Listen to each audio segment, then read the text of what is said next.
There's the physical journey, which is a deliberately designed and contrived process where you get a real sense of arrival as you come here. You come up a hill from the plain of York. You get to this wonderful straight road which goes for miles and miles, a straight line up and down and up and down. You start seeing buildings in the distance. You see things appear and disappear. You go through the arches. It's a real sense of arrival.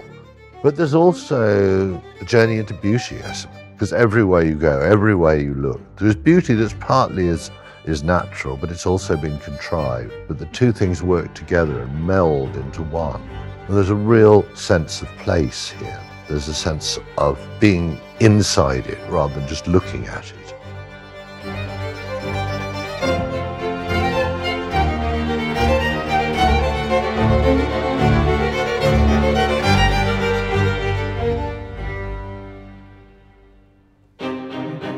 One of the things about Castle Howard is that it's a house that was built to have people in it, to share with people.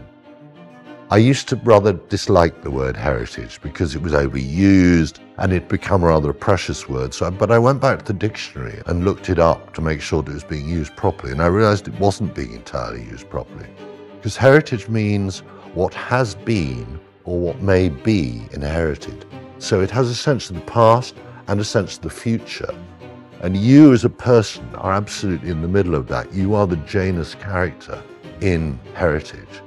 And if you're not thinking to the future as well as thinking about the past, then you're not really performing your role properly.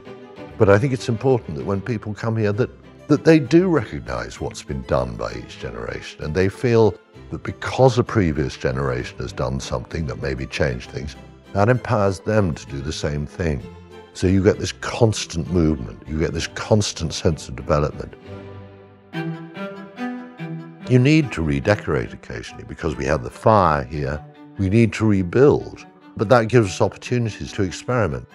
What we're doing at the moment is that we're involving different people. It's a collaborative job. So we have Alec Cobb working on the rehang. Alec Cobb has slightly bled over into some of the decoration, but at the same time, having tried various people, we met Remy Renzullo, got on with him really well immediately.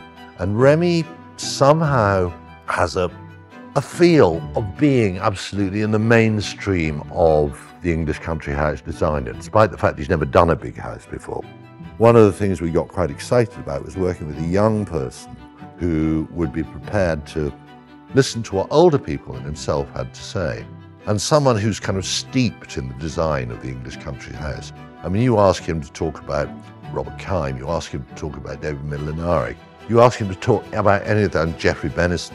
You ask him to talk about any of those people, and he absolutely gets it and understands. When he came along, we found somebody completely by chance, really, who was prepared to work collaboratively, would recognize when things were beyond his skill set. And they don't stay beyond his skill set for very long because he learns quickly and he's prepared to learn. And that's one of the joys of working with him. So there's a room here that perhaps not been as well decorated as it might have been in the recent past, which he took hold of and has turned into a really lovely place. It feels as if it's in some form or another been there in that way for years and years and years, and yet it was a room that was destroyed by the fire, in fact.